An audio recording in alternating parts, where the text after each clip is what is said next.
Fala, meus amigos, sejam muito bem-vindos a mais um PrevCast. PrevCast de hoje com muita informação sobre o direito das pessoas com deficiência, pessoas com doenças graves. E a gente, como sempre, com a participação da doutora Tainá Lima, para poder tirar todas as nossas dúvidas sobre o direito previdenciário.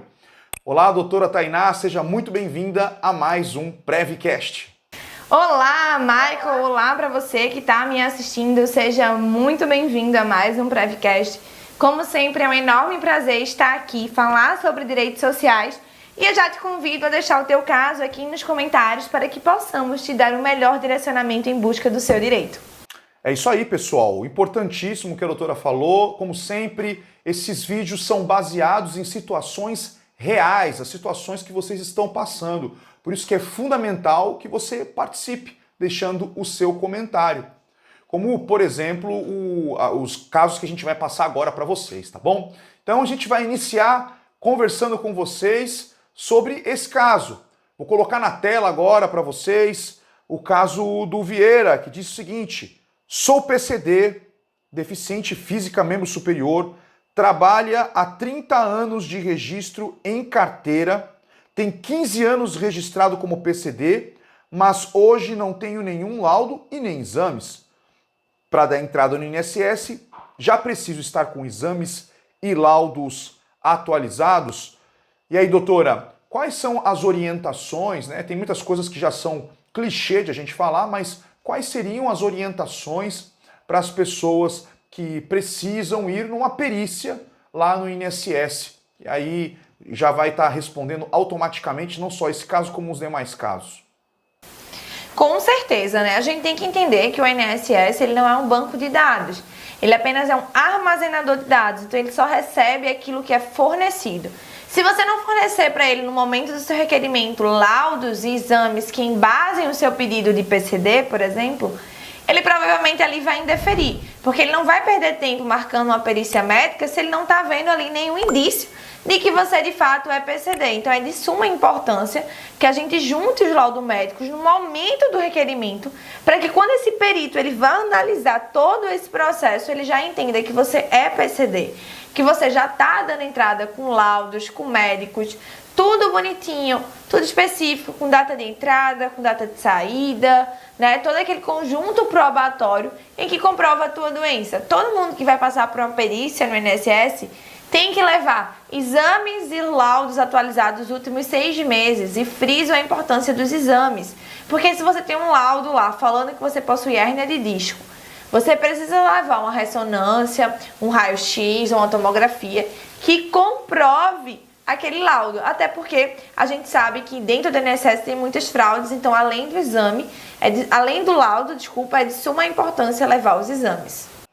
Excelente explicação, doutora. A gente fala isso para vocês para qualquer tipo de perícia, gente. Exames e relatórios médicos atualizados. Eu sei que é chato ficar repetindo isso, mas é muito comum pessoas não se prepararem para a perícia. Por isso o recado da doutora é ser tão importante para cada um de vocês e para qualquer caso.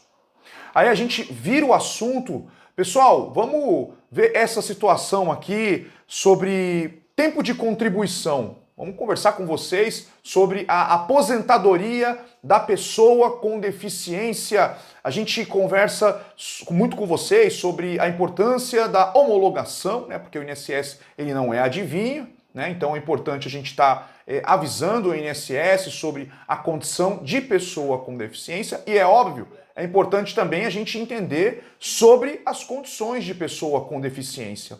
O que é pessoa com deficiência, mas não a nível do que a gente acredita a nível de sociedade, né? Mas sim com base na deficiência legal, que é aquela que através de lei é reconhecida pelas esferas públicas, né? Pelos governos. Então, a gente tem uma situação aqui que eu coloco agora em tela, que é a do Ildomar Silva. Obrigado, Ildomar, pela sua pergunta, pelo seu comentário. E a gente tem aqui ele falando o seguinte, que tem 30 anos de contribuição, doutora, sendo 25 anos normal e 5 anos como PCD.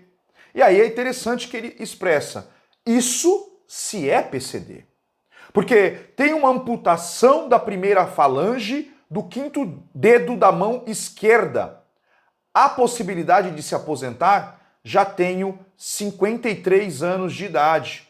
Muito bem, então, doutora, o que a gente pode orientá-lo aqui? E aqui eu acho que o foco principal é a questão da deficiência. Mas até para poder ajudar outras pessoas, doutora Tainá, se for considerado para qualquer tipo de deficiência um cálculo mais ou menos como esse de tempo, como é que a gente poderia, entre aspas, né, fazer um pré ou pseudo planejamento previdenciário para essa situação? É muito difícil a gente fazer esse cálculo, né, falar desse cálculo de cabeça sem levar ele para o papel, porque o tempo comum precisa ser convertido, então a gente tem um agente multiplicador que incide sobre esse tempo. O tempo especial ou o tempo PCD, ele é contado puro, a gente soma, então é muito difícil a gente fazer esse pré-planejamento de fato. O que a gente pode entender que é o seguinte: de fato, eu não acredito que a perda da falange, né, do quinto dedo da mão esquerda dele, vai enquadrar ele como PCD, porque quando a gente vai para uma perícia psicobiosocial, a gente leva em consideração todas as limitações nos quais a gente vai ter diante de uma vida plena. E no caso dele, eu acho que a limitação é quase zero, né? Ainda mais porque é da mão esquerda. Se ele for destro, não é nem a mão de força dele. Então, nem para fins, né, mais de perder a aposentadoria do PCD mais leve seria enquadrado. Esse pré-planejamento, de fato, a gente precisa analisar. Muitas vezes a gente acha que tem 30 anos, que tem 20 anos. E quando a gente vai ver nos dados governamentais, a pessoa não tem.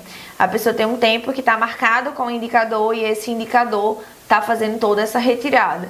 Então precisa pegar toda a documentação, pegar o CNIS, carteira de trabalho, fazer um trabalho de confrontamento, de confrontar o que está no CNIS para o que está na CTPS, para só depois a gente poder bater o martelo e falar, de fato ele tem 15 anos, de fato ele tem 30 anos e de fato ele vai poder se aposentar. Olha aí, pessoal, isso é muito importante, a questão do planejamento previdenciário.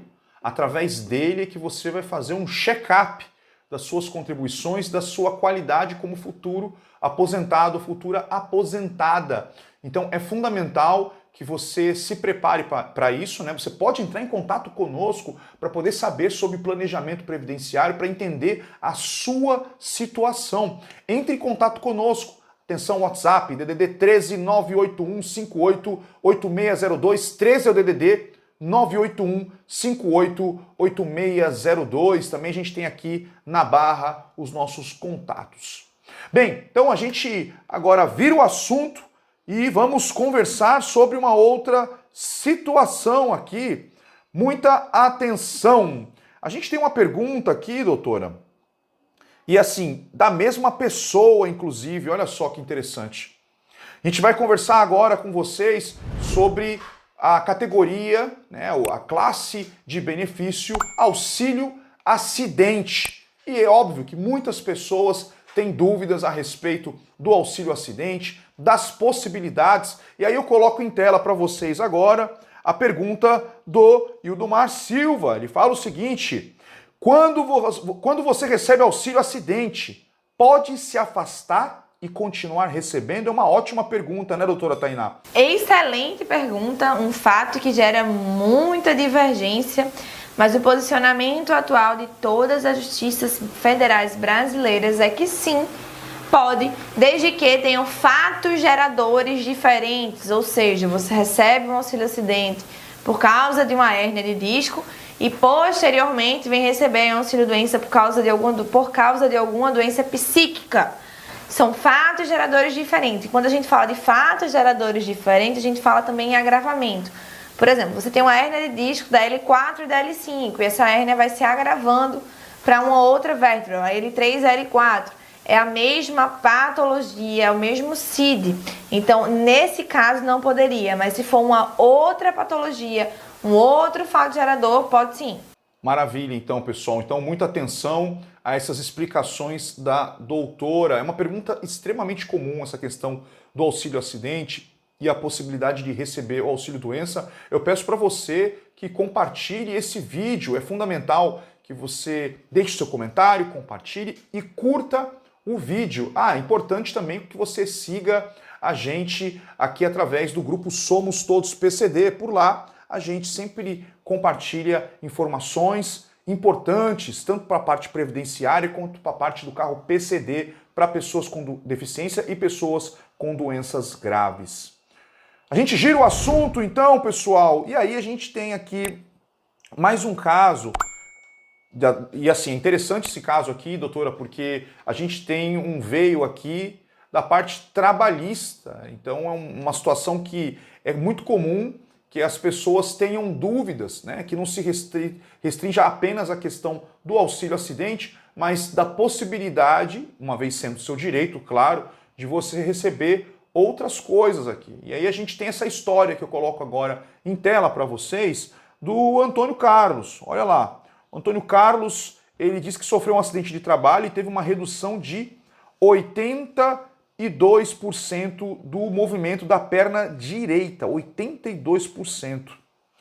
O que eu quero saber é, além dos 50% por acidente do trabalho, em que tenho direito, cabe alguma indenização por parte da empresa, pois estou impossibilitado no desempenho no trabalho e até mesmo para dirigir, para poder ir para o trabalho. Uma situação bem grave, a situação do Antônio Carlos aqui, doutora. Como é que a gente pode ajudar o Antônio Carlos com essas informações?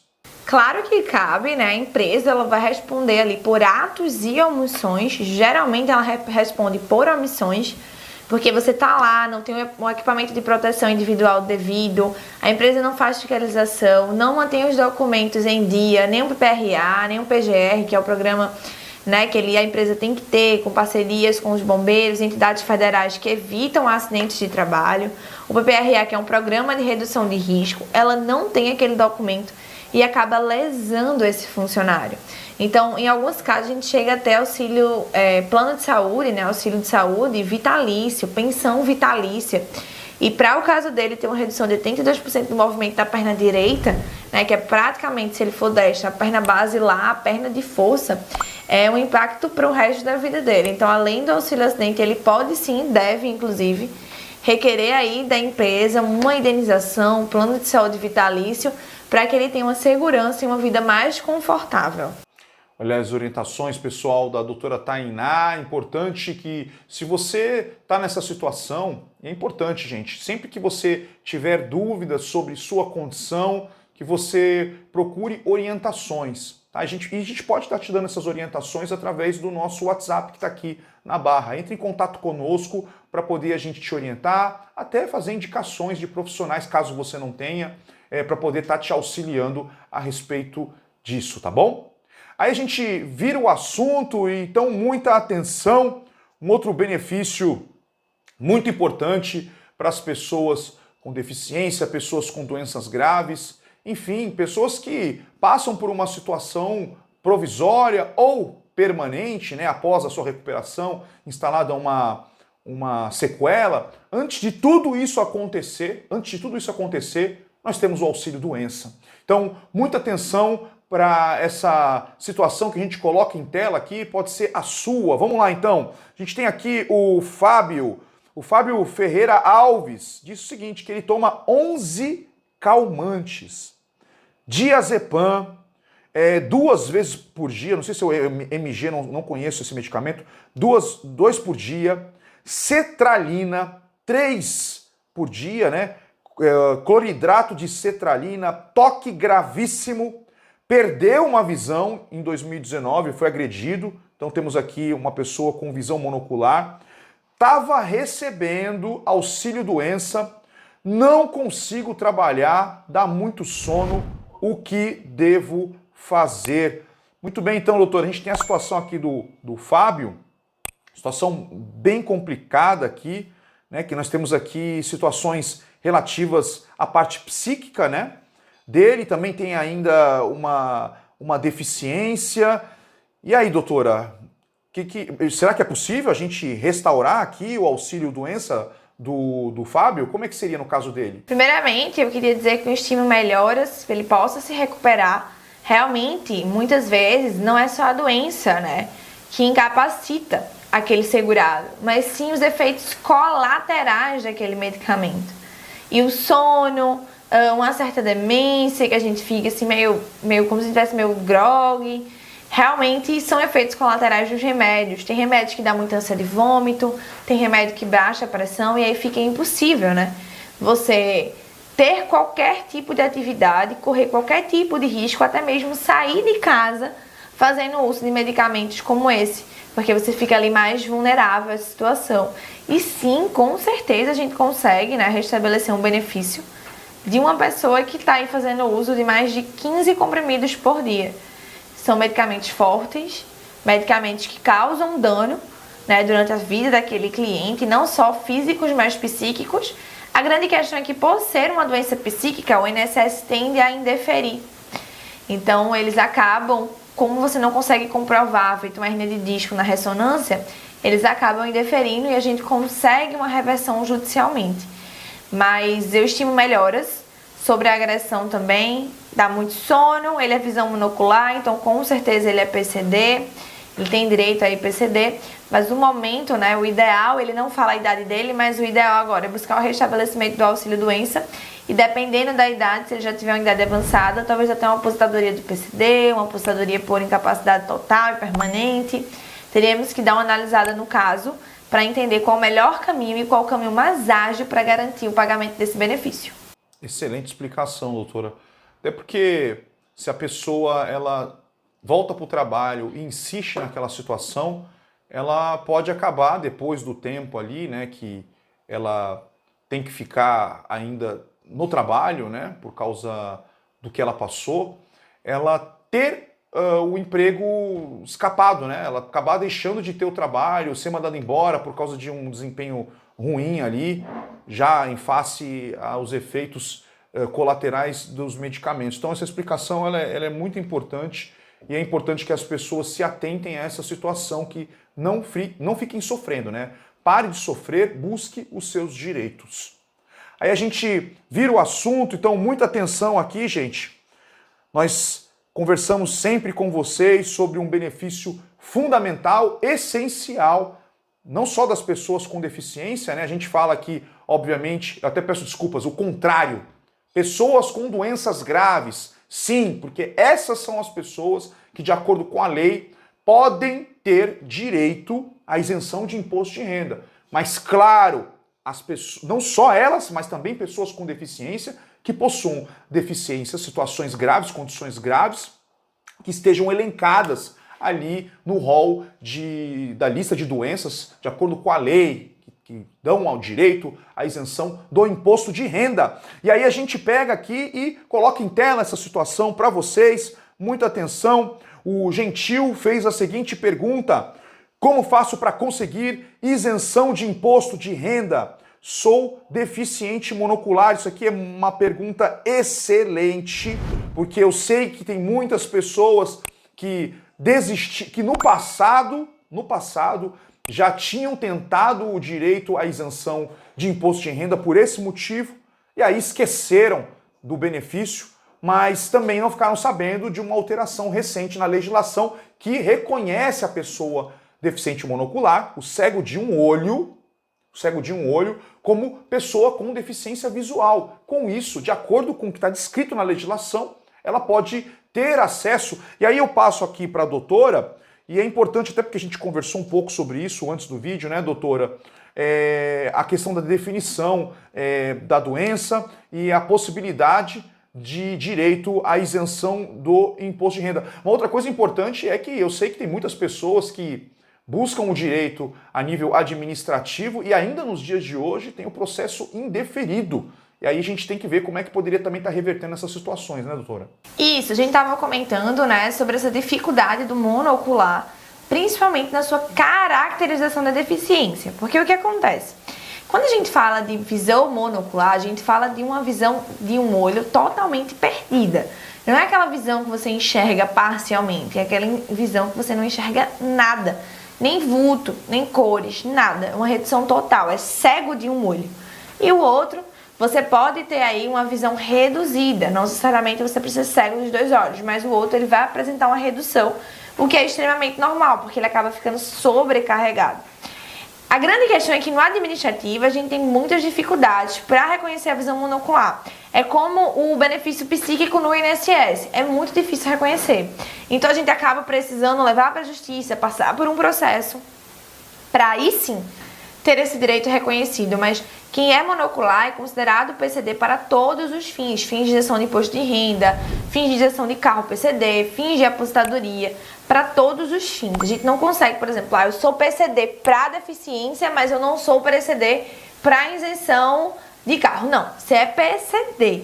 Você é PCD. E o deficiente, ele tem aquela definição de incapacidade, né? Diferente da deficiência. Incapacidade é você não conseguir fazer uma atividade por um determinado momento, e deficiência é você apresentar uma limitação para uma certa atividade cujo período de melhora está acima de 24 meses. Então não tem nada a ver com incapacidade. Você pode ter um deficiente extremamente ativo que nunca trabalhou como PCD, inclusive, mas é PCD e tem direito à aposentadoria. É assim como acontece no visão monocular. Então, foi indeferido no administrativo, busque um advogado de sua confiança, dê entrada no judicial e tenha a reversão dessa decisão. Olha só que legal, pessoal, que a doutora ela falou, os conceitos e a questão de caracterização. Ela comentou sobre acima de 24 meses, né? E a gente fala muito sobre a deficiência permanente, né? Aquela permanente para fins de carro PCD. Você vê que tem as nuances, né? Porque existe sim uma deficiência provisória, por um tempo a pessoa é deficiente, só que olha só que legal, ela trouxe essa questão dos 24 meses para poder ser considerado pelo menos, né, doutora, uma deficiência provisória, tô certo? Exatamente. Não é que a deficiência ela seja provisória, que geralmente quem é deficiente, ela vai ser deficiente pela vida inteira. No entanto, quando a gente fala de limitação cujo prazo de recuperação é superior a 24 meses, a gente fala de uma pessoa que, se você faz uma cirurgia no joelho, e aí você faz uma infiltração, digamos, você vai passar por um período de recuperação, até voltar, né, às suas atividades de uma forma normal, ok? Ok.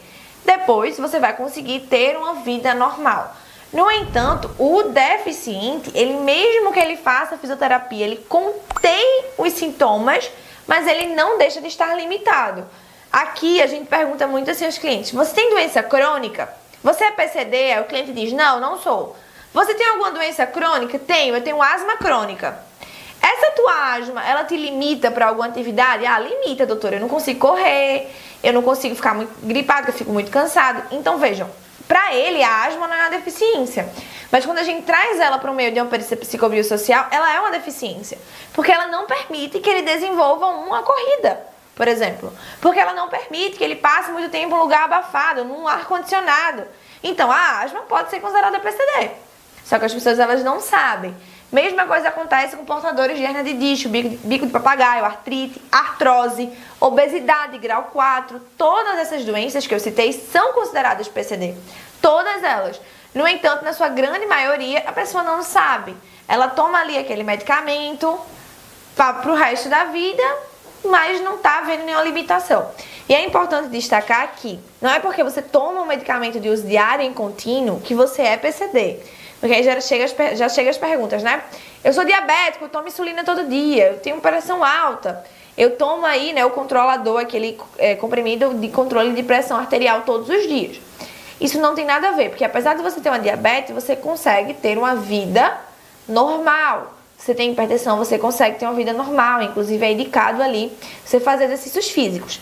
Quando a gente fala de limitação superior a 24 meses, a gente está falando de uma limitação que ela não vai ter uma cura 100% e o prazo de melhora estimado, ele ultrapassa 2 anos. Entendido. Muito bem então, pessoal. Olha só a importância de você buscar orientações. Oriente-se sobre a possibilidade de direitos. Sua situação precisa ser avaliada. Isso é muito importante, tá bom? Aí a gente gira o assunto. Agora a gente vai conversar com vocês sobre algo polêmico. É muito comum que as pessoas tragam para a gente esse tipo de informação. Médicos que atendem ali a sua situação, especialistas na sua situação, falando, dando opiniões, né? Muitas vezes nem é opinião, eles simplesmente são enfáticos ali, falando sobre direitos, que foge, obviamente, à área de atuação do profissional.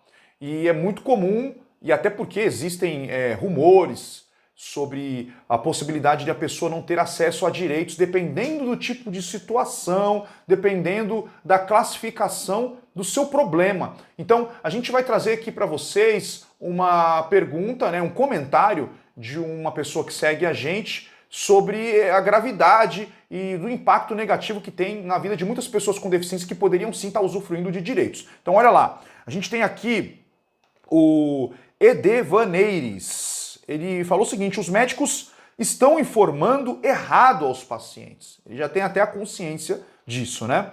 Informando que o câncer de pele não dá direito à isenção do imposto de renda. Eu imagino que, de qualquer maneira, esse comentário aqui é um comentário para poder a gente validar, né, doutora? Ele deve ter colocado esse comentário aqui para a gente falar mais a respeito. Tenho certeza que tem várias pessoas que, inclusive, tiveram processos indeferidos aí administrativamente por causa do tipo de câncer de pele. Então, eu queria conversar com a senhora, doutora, sobre as possibilidades de as pessoas que, independente do tipo de câncer de pele, ter acesso à isenção do imposto de renda. Então, primeiramente, eu queria me manifestar sobre médico estar sendo advogado. Eu acho que cada profissional tem que atuar na sua área. É a mesma coisa quando a gente pega um contador que quer dar entrada no requerimento de apostadoria. Quando a gente trabalha com o INSS, quando a gente trabalha com direito previdenciário, direito público, a gente trabalha com uma legislação que tem mais de 200 artigos, uma única legislação. Então é impossível um médico ser bom médico e ainda conhecer de outros direitos com tamanho afinco e tamanha profundidade. O que acontece no caso do câncer de pele, especificamente? Alguns cânceres de pele, que são aqueles melanomas, eles são facilmente eliminados. Se é que a gente pode utilizar essa palavra, como leiga eu não entendo. Mas vamos supor que quando a gente retira aquele pedaço, aquela orelha, aquele nariz, aquele dedo, a gente retira aquelas células cancerígenas que não teve nenhum processo de metástase e está tudo certo. No entanto, quando a gente tem a lei de isenção de imposto de renda, ela fala câncer. Ela não fala câncer grave. Ela não fala câncer em metástase. Ela não fala câncer de próstata. Ela não fala câncer de rim. Ela fala câncer. Então ela fala de uma neoplasia maligna. E por menor que seja o teu câncer de pele, ele ainda assim é um câncer. Mais uma vez, a gente às vezes bate no entendimento administrativo, mas consegue a reversão judicial. Olha só, pessoal, a importância de você ficar ligado em tudo que a gente conversa aqui. A doutora passou que sim, a pessoa, uma vez considerado como câncer, porque está na legislação, está escrito lá na legislação, você pode sim ter direito à isenção de imposto de renda. E para você que tem dúvidas a respeito, não só para tipos de câncer, sobre o direito à isenção, mas assim como também outras doenças graves, você pode também estar entrando em contato conosco para orientações, conforme aqui as informações de barra, ou com nossos contatos, nossas redes sociais, o nosso WhatsApp. Beleza? Doutora Tainá, muito obrigado mais uma vez, como sempre, pela sua participação, excelentes esclarecimentos aqui no Prevcast. Eu que agradeço, Michael, é sempre um prazer estar aqui. Direitos sociais precisam ser difundidos, é um direito que coloca um prato de comida na mesa do meu cliente, é uma pessoa que está passando por uma necessidade, ninguém quer precisar do INSS porque ninguém quer ter uma doença, ninguém quer aí muitas vezes encarar uma velhice traumática e ter segurança e um profissional que te guie pelos melhores caminhos no momento de vulnerabilidade em que você se encontra, não há opção melhor. Mais uma vez eu reforço e agradeço pelo convite, me coloco à disposição. Convido você que está assistindo, curte o vídeo, compartilha esse vídeo, encaminha para alguém que é PCD, que você sabe que pode ter direito, que vai precisar dessa informação, porque não há nada mais valioso e poderoso do que conhecimento. Meu muito obrigado a você. Muito obrigado, doutora Tainá. Obrigado também pela sua participação. Coloco também, gente, aqui em tela as informações para você seguir a doutora Tainá, conheça as redes sociais da doutora Tainá Lima. Ela também é especialista em outros ramos ali de atendimento. Você pode estar conhecendo, curtindo, compartilhando o conteúdo da doutora Tainá Lima, tá aí na tela. Então é isso, pessoal. Muito obrigado pela audiência, importante, fundamental. Novo no canal? Se inscreve no canal, deixa o teu curtir, deixa o teu comentário é importante porque teu comentário pode virar vídeo. Então deixa o seu comentário aqui, Fundamental também que você siga a gente, participe do grupo da família Somos Todos PCD, digite aí somostodosPCD.com.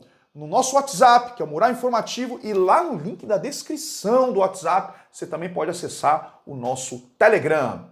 É isso aí, beijo no coração, Deus abençoe sua vida abundantemente. Juntos somos fortes, somos todos PCD, a esperança é a âncora da alma. E a gente se vê no próximo vídeo. Um forte abraço, valeu!